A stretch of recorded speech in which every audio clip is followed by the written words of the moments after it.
بسم اللہ الرحمن الرحیم۔ السلام علیکم۔ ایک دن خلیفہ ہارون الرشید کے وزیر جعفر جب خلیفہ کے پاس آئے تو انہیں خاموش اور رنجیدہ پایا۔ جعفر نے خلیفہ کو دوبارہ سلام کیا مگر خلیفہ نے سر اٹھا کر بھی نہ دیکھا۔ جعفر نے پھر سلام کیا اور پوچھا کہ کیا بات ہے؟ خلیفہ اس قدر خاموش اور رنجیدہ کیوں ہے؟ خلیفہ نے جواب دیا کہ کبھی کبھی میری ایسی ہی حالت ہو جاتی ہے کہ کسی سے میرا بات تک کرنے کو جی نہیں چاہتا۔ اب تم آ گئے ہو تو کوئی اچھی بات کرو۔ جعفر نے کہا آج آپ کے شہر میں گشت کرنے کا دن ہے، اگر مناسب سمجھیں تو لباس تبدیل کر کے شہر میں چلے، اس طرح آپ کا دل بھی بہل جائے گا۔ خلیفہ تیار ہو گیا۔ دونوں نے اپنا لباس تبدیل کیا اور بیس بدل کر محل کے خفیہ دروازے سے نکل کر شہر کی طرف چل پڑے۔ راستے میں ایک جگہ دیکھا کہ ایک نابینا اندھا فقیر کھڑا ہے۔ یہ دونوں اس کی طرف بڑھے۔ فقیر نے آہٹ سن کر صدا لگائی، اللہ کے نام پر بابا کچھ خیرات ملے۔ خلیفہ نے ایک اشرفی نکال کر فقیر کے ہاتھ پہ رکھ دی اور چلنے لگے۔ فقیر نے ان کا دامن پکڑ لیا اور بولا جس طرح آپ نے اللہ کے نام پر مجھے یہ اشرفی دی ہے، اسی طرح ایک تھپڑ میرے منہ پر لگا دیجئے۔ خلیفہ ہارون الرشید یہ عجیب سوال سن کر بڑے حیران ہوئے اور آگے بڑھنے لگے، لیکن فقیر نے دامن نہ چھوڑا اور اصرار کرنے لگا کہ میرے منہ پر ایک چانٹا ماریے، اور اگر یہ منظور نہ ہو تو مجھے آپ کی یہ اشرفی قبول نہیں، اسے واپس لیجئے۔ خلیفہ نے اس کے اصرار پر مجبور ہو کر اس کے منہ پر ہلکے سے ایک چانٹا مار دیا۔ کچھ دور جانے پر ہارون الرشید کو خیال آیا کہ فقیر نے جو یہ حرکت کی ہے تو ضرور اس میں کوئی راز ہے، تو انہیں جستجو ہوئی کہ یہ راز معلوم کرنا چاہیے۔ انہوں نے وزیر سے کہا کہ وہ اس فقیر کو جا کر بتا دے کہ اس کو یہ اشرفی خلیفہ نے دی ہے اور ان کا حکم ہے کہ کل دوپہر کو ان کے دربار میں وہ حاضر ہو جائے۔ دوسرے دن دوپہر کو یہ اندھا فقیر بادشاہ کے حکم کے مطابق خلیفہ کے دربار میں حاضر ہو گیا اور سلام کر کے ایک طرف خاموش کھڑا ہو گیا۔ اسے نہیں معلوم تھا کہ خلیفہ نے اسے دربار میں کیوں طلب کیا ہے۔ ہارون الرشید نے فقیر کو دیکھا اور پھر اس کی طرف متوجہ ہو کر بولے بھائی تمہارا نام کیا ہے اور تم نے سوال کرنے کے بعد اپنے منہ پر تھپڑ کیوں لگوایا، یہ کیا ماجرا ہے؟ فقیر نے ادب سے جواب دیا جناب عالی، میرا نام عبداللہ ہے اور میں اسی بغداد شہر کا رہنے والا ہوں۔ میرے باپ نے مرتے وقت جو روپیہ پیسہ چھوڑا تھا وہ میں نے فضول خرچی میں بہت جلد اڑا دیا اور تنگ دست ہو گیا۔ پھر میری بیوی نے مجھے سمجھایا اور میں نے اس کے کہنے پر 2 اونٹ خرید کر بار برداری کا کام شروع کر دیا۔ اللہ نے اس کام میں برکت دی، رفتہ رفتہ میرے حالات بہتر ہوتے چلے گئے اور میں خوشحال ہو گیا۔ اب میرے پاس 80 کے قریب اونٹ تھے اور میرا کام چل نکلا تھا۔ ایک دن میں ایک سوداگر کا مال بصرہ کی بندرگاہ پر پہنچا کر بغداد واپس آ رہا تھا کہ راستے میں ایک جگہ سستانے کے لیے بیٹھ گیا اور اونٹوں کو بھی چرنے کے لیے چھوڑ دیا۔ کچھ دیر گزری ہی تھی کہ ایک درویش راہ چلتا آیا اور میرے پاس بیٹھ گیا۔ سلام دعا کے بعد ہم آپس میں باتیں کرنے لگے، ایک دوسرے سے واقفیت ہوئی، پھر ہم نے ساتھ کھانا کھایا۔ اس دوران میں درویش نے مجھ سے کہا کہ اس جگہ کے قریب جو پہاڑی ہے اس میں اتنا بڑا خزانہ ہے کہ اگر تم اسے اپنے سارے اونٹوں پر لا دو تب بھی وہ کم نہ ہو۔ یہ سن کر مجھے لالچ آیا اور میں نے کہا یہ خزانہ مجھے دکھائیے۔ درویش نے کہا کہ میں اس شرط پہ تمہیں یہ خزانہ دکھا سکتا ہوں کہ تم اپنے آدھے اونٹ مجھے دے دو۔ میں نے دل میں سوچا کہ اپنے 80 اونٹوں میں سے 40 اونٹ اس کو دے دوں تو بھی 40 اونٹ میرے پاس بچیں گے۔ خزانے سے بھرے یہ 40 اونٹ بھی میری کئی پشتوں کے لیے کافی ہوں گے۔ اتنا بڑا خزانہ 40 اونٹوں کے بدلے مل رہا ہے، یہ سودا برا نہیں ہے۔ یہ سوچ کر میں نے درویش سے کہا کہ مجھے آپ کی شرط قبول ہے۔ اس پر درویش نے مجھ سے کہا کہ میں اونٹوں کو لے کر اس کے پیچھے پیچھے چلوں۔ ہم تھوڑی ہی دور چلے ہوں گے کہ ایک پہاڑی کا درہ نظر آیا۔ درہ چونکہ بہت تنگ تھا، اس لیے اونٹوں کو ایک قطار میں کر کے درویش کے پیچھے اس درے میں داخل ہوا۔ کچھ دور چلنے کے بعد درویش رک گیا اور کہنے لگا، ہم خزانے تک پہنچ چکے ہیں، اونٹوں کو یہیں بٹھا دو۔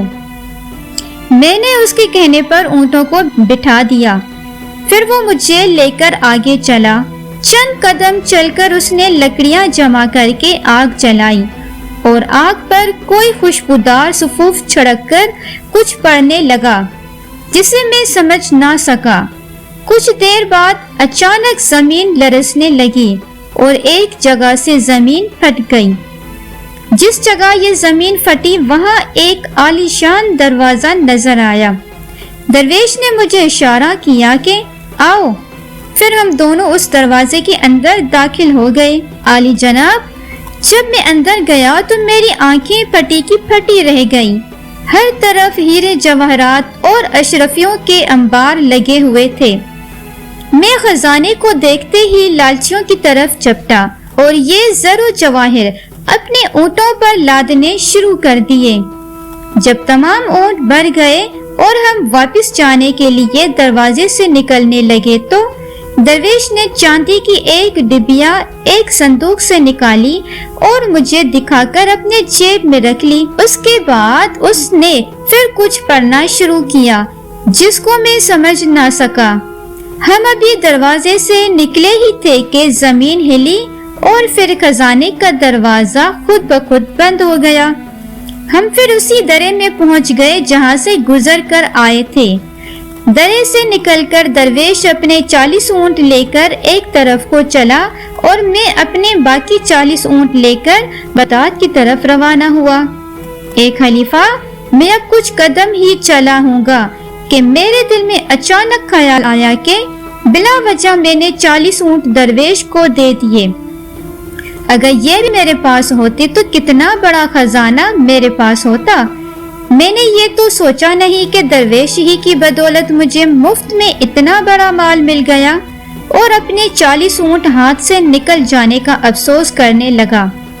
پھر مجھ سے صبر نہ ہو سکا اور میں دوڑ کر درویش کے پاس گیا اور اس سے کہنے لگا، حضرت، آپ تو تارک دنیا ہیں، اتنے اونٹوں کا انتظام نہیں کر سکیں گے، بہتر ہوگا کہ 10 اونٹ ان میں سے مجھے واپس کر دیجئے۔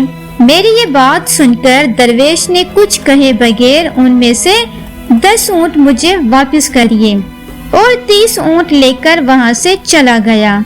میں 10 اونٹ لے کر واپس آنے لگا تو پھر مجھے خیال آیا کہ میں نے بڑی بے وقوفی کی، کچھ اور اونٹ واپس مانگ لیتا۔ اس خیال کے آتے ہی میں پھر درویش کی طرف بھاگا اور اسے روک کر اس سے کہا، ارے میاں، آپ تو درویش لوگ ہیں، 30 اونٹوں کا بھی انتظام کیسے کریں گے؟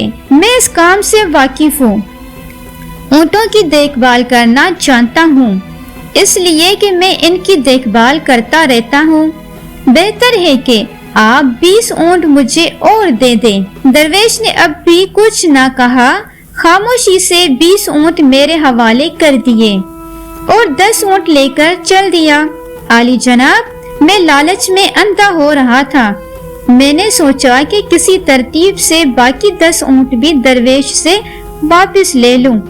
چنانچہ میں پلٹا اور دوڑتا ہوا درویش کے پاس جا پہنچا، اور جو 10 اونٹ اس کے پاس باقی رہ گئے تھے وہ بھی اسی طرح کی باتیں کر کے میں نے اس سے لے لیے۔ اونٹ لے کر ابھی میں واپس ہی ہو رہا تھا کہ مجھے چاندی کی اس ڈبیا کا خیال آیا جو درویش نے میرے سامنے اپنی جیب میں رکھی تھی۔ میں سوچنے لگا کہ اس ڈبیا میں ضرور کوئی ایسی قیمتی چیز ہے کہ درویش نے زر و جواہر سے بھرے 40 اونٹ کچھ کہے سنے بغیر دے دیے۔ اس لیے جیسے بھی ہو یہ ڈبیا بھی مجھے حاصل کرنی چاہیے۔ میں نے درویش سے چکنی چپڑی باتیں کر کے اور اس کی خوب تعریف کر کے اس سے التجا کی کہ وہ یہ ڈبیا بھی مجھے دے دے، مگر درویش نے صاف انکار کر دیا۔ اس کے انکار کرنے سے مجھے اور بھی یقین ہو گیا کہ اس ڈبیا میں زر و جواہر سے بھی بڑھ کر کوئی قیمتی چیز ہے۔ افسوس بادشاہ سلامت کہ لالچ نے میری آنکھوں پر پردہ ڈال دیا تھا اور بدقسمتی میرے دروازے پر دستک دے رہی تھی۔ شاید در بدر کی ٹھوکریں کھانا اور بھیک مانگنا ہی میری قسمت میں لکھا تھا کہ میں نے زر و جواہر سے بھرے 80 اونٹوں کی پرواہ نہ کی اور اس ڈبیا کو حاصل کرنے کی لالچ میں دیوانہ ہو گیا۔ میں نے درویش کو دھمکی دی کہ اگر اس نے یہ ڈبیا میرے حوالے نہ کی تو میں زبردستی ان سے چھین لوں گا۔ درویش نے جب یہ دیکھا کہ میں ڈبیا لیے بغیر واپس نہیں جاؤں گا تو اس نے وہ ڈبیا جیب سے نکال کر میرے حوالے کر دی اور ایک طرف چل دیا۔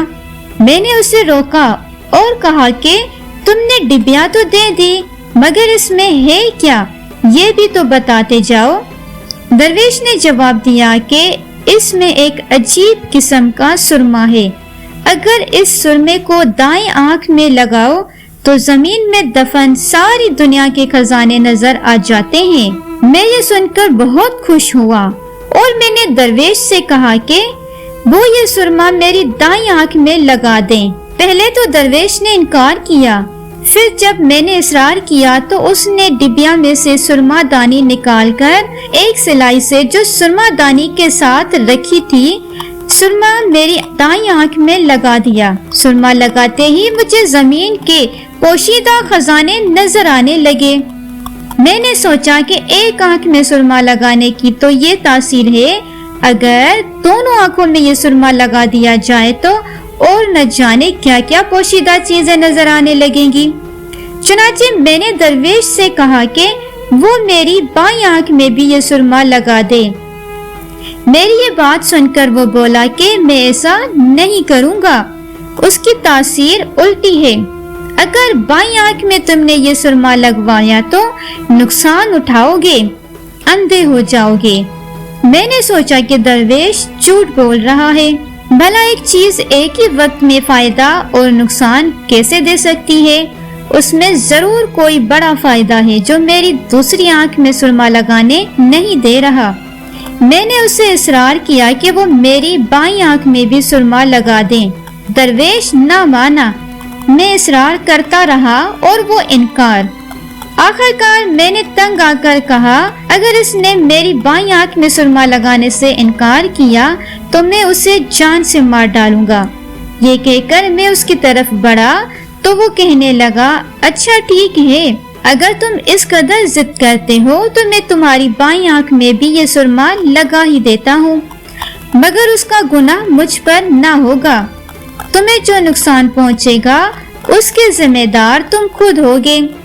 میں نے کہا ہاں تم بس سرما لگا دو۔ درویش نے سلائی لے کر میری بائیں آنکھ میں بھی سرما لگا دیا۔ چوئی سلائی سرما لگنے کے بعد میری آنکھ سے نکلی، میری دنیا ہی تاریک ہو گئی، میں اندھا ہو گیا۔ میں چیخنے چلانے لگا اور درویش کو پکار پکار کر کہنے لگا کہ تم یہ سارے اونٹ، یہ سارا خزانہ، یہ ڈبیا، یہ سب کچھ لے لو اور بدلے میں بس میری آنکھیں، میری بینائی مجھے لوٹا دو۔ درویش نے جواب دیا اے لالچی انسان، افسوس کہ تو نے میری بات نہ مانی اور اس قدر لالچ کیا، اب جو مصیبت تجھ پر آئی ہے اس کا کوئی علاج نہیں ہے، تیرے لالچ نے تجھے اندھا کیا، اب ساری زندگی لالچ کی سزا بھگتتا رہے۔ درویش یہ کہہ کر اونٹوں کو ساتھ لے کر وہاں سے چل دیا اور بادشاہ سلامت میں وہیں روتا پیٹتا رہ گیا۔ میں نے اس سے ہر چند کہا اور بہت فریاد کی کہ وہ اتنی مہربانی تو کر دے کہ مجھے میرے راستے پر لگا دے تاکہ کسی آنے جانے والے قافلے کے ساتھ میں اپنے گھر پر جاؤں، مگر اس نے میری ایک نہ سنی۔ اس کے جانے کے بعد میں کسی نہ کسی طرح گرتا پھرتا ٹھوکریں کھاتا پہاڑی سے نکلا۔ رات بھر وہیں بھوکا پیاسا پڑا رہا۔ اگلے دن ایک قافلے کا وہاں سے گزر ہوا۔ انہوں نے ترس کھا کر مجھے بغداد لا کر چھوڑ دیا۔ اے خلیفہ، بس اسی دن سے میں بھیک مانگ کر گزارا کرتا ہوں۔ میں نے یہ عہد کر لیا تھا کہ جو بھیک دے گا اسے میں یہ کہوں گا کہ خدا کے لیے ایک تماچا بھی میرے منہ پر مار دے کہ مجھے اپنے لالچ کی سزا ہمیشہ ملتی رہے۔ آپ نے مجھے جب بھیک دی تو میں نے آپ سے بھی یہی التجا کی کہ آپ میری خطا معاف کریں۔